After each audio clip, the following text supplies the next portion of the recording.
Alright, what's up everybody? It is October 30th, the day before Halloween, or as fans of this movie will know it as, Devil's Night. That's right, we're reviewing my all-time favorite movie, The Crow. Now, before I get to before I tell you why it's my favorite movie and what I love about The Crow, I want to explain the premise for the whole two of you out there that haven't seen it. And honestly though, I was just going to say this, if you haven't seen The Crow yet, you need to question your whole life. There's no nice way to say that. You need to question your whole life. Alright, so let's get to it. The premise of The Crow is that Eric Draven and Shelley Webster, on the night before they are to be married, the night before Halloween, they plan to get married on Halloween. On the night before Halloween, which is otherwise known as Devil's Night, because it's basically a night where criminals run wild and attack everything in sight, kill everyone that they can, and it's basically criminals gone wild. So on the night before Halloween, Devil's Night, Shelley Webster and Eric Draven are murdered. He is shot in the chest and thrown out of a window, and she's beaten and raped to death by four guys. Four guys do this to both of them. And because of that, because it was such a great tragedy, they were good people too. They were like really good, solid, down to earth people. And they were very much in love. Like you kind of see it later in the movie, because the flashbacks on it, they were very much in love with each other, and you could tell that. And because of that, Eric's soul carries a very great sadness with it, right? Because they were unjustly taken. And because of that, because his soul has such a weight of sadness on it, that it carries him to the afterlife. A year later, 1 year exactly, a crow brings his soul back to life for one night, one day only, one night only.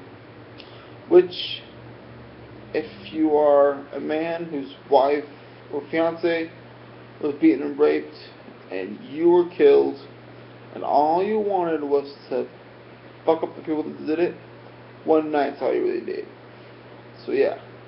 So he comes back, he's a little disoriented at first, doesn't know why he's back, he doesn't fully remember what happened, like he's been dead for a year, so he doesn't fully remember what happened, But then he goes to his apartment, and he remembers all of it, it all comes back to him, and then he dons a famous Crow makeup that we all know. Even if you've never seen The Crow, you know the Crow makeup.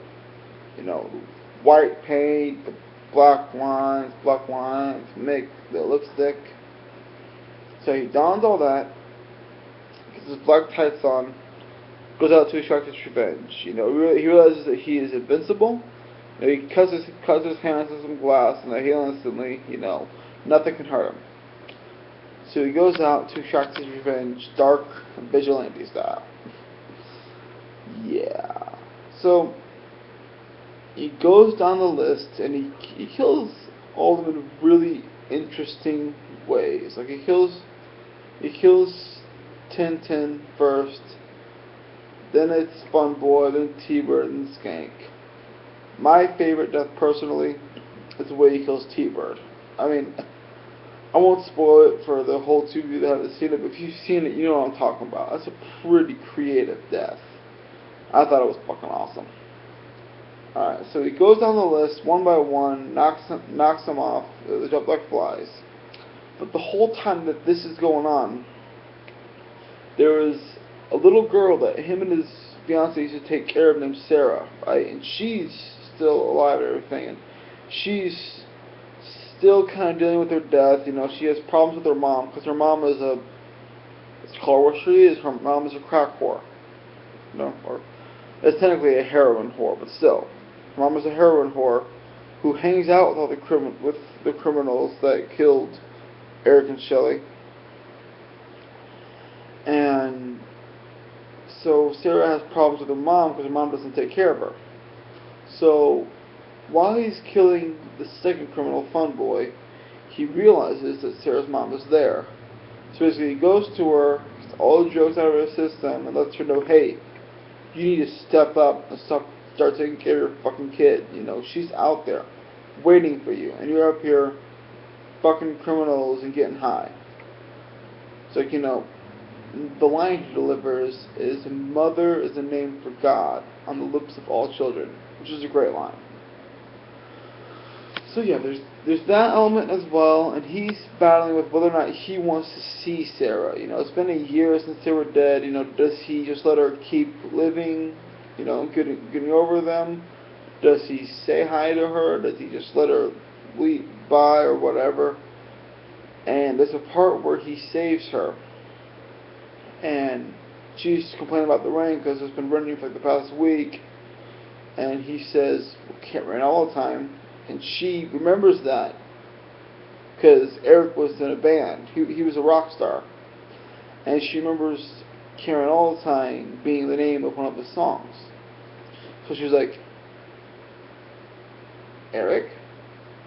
You know, she kind of, how she makes that connection is not really very well explained, but she kind of makes that connection in her mind, like, this dude that just saved her with the clown makeup and whatnot, you know, he's Eric, come back, somehow. And he's also working with the police officer that was investigating the crime whenever they were killed, you know, Officer Albrecht. Yeah. And he's also working with him to find out what happened, you know. He's like, I need you to tell me what happened to us. I need you to remember. And, well, he tells him. And so, yes, a pretty basic premise. He goes down the list, knocks them all out one by one, until he realizes that the whole thing was set up by a crime lord named Top Dollar. Yeah, no, they got some pretty weird ass names in this movie, but that's part of the fun, you know.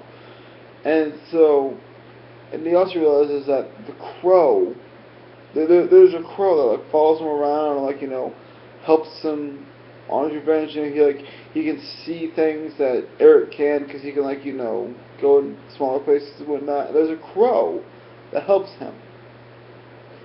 And so the crow's injured though. Eric can be injured because he's linked directly to the crow. So there's a point where the crow gets shot, and then Eric is vulnerable. Like, he gets shot, he doesn't heal up instantly anymore.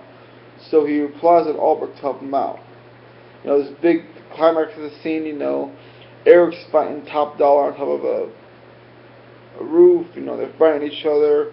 Sarah's falling off the building, hanging on, barely at the edge of the building, and just this great climax ensues. And long story short, he defeats Top Dollar, saves Sarah, but the really beautiful part of the movie is that he goes back to their grave, and you see Shelley, dressed all in white, just coming towards him, and she leads his soul back to the afterlife, which I thought was a really, really beautiful part of the movie. Alright, so that is basically the premise of The Crow. There's a lot more to it than I could have said, and I could have spent hours talking about it, but that's the basic premise of The Crow. That's the gist of it. Now, why is my favorite movie? Why not? Okay, me personally, I love a good revenge story. I love a good revenge story, love a good fighting back against corruption story, love a good, you know, not standing by and taking shit anymore story. I love that. And how are you going to get much better than coming back from the fucking dead? You know? I mean, Punisher, Boondock Saints, you know, all of you, I love you. But you guys didn't come back from the dead to extract your revenge. The Crow did. You know, that's why I love it so much. And of course, I can't mention The Crow. You know, it would be disrespectful to mention The Crow without mentioning that Brendan Lee, Bruce Lee's son, died in the making of this movie, which is very sad. Something that saddens everybody. Saddens me still to think about it. You know, rest in peace, Brendan. But even that adds another element to it. 'Cause it was finished as like a rest in peace to him. You know, that's another element as to why it's such a great movie. So yeah, I mean, it is very much a goth movie. I'm not a goth. I won't consider myself a goth. I mean, I like dark shit and whatnot, so maybe you consider me a goth, I don't know. I myself don't consider myself goth or emo or any of that. I just like the movie because it's fucking kick-ass. You know, that's me. Now, I heard that they're going to be remaking The Crow, which I don't know. I don't know if I can get behind that, to be honest.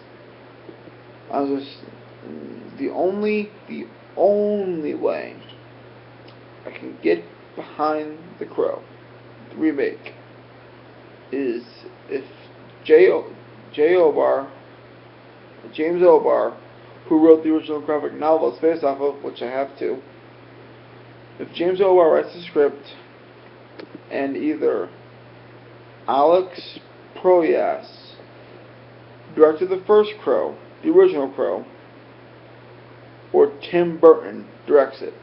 That's right, I said Tim Burton, the king of goth himself. Now, of course I want the original director to direct it, because he directed the first one, obviously, so he'd do a good job with the remake. But if he can't do it, Tim Burton would be my second choice. I could totally see Tim Burton making this movie. You know, like I said, the goth, you know, Tim Burton's like the goth director, and The Crow was like the ultimate goth movie, so goth director making the ultimate goth movie be a goth sweat dream. To me, it'd be fucking awesome.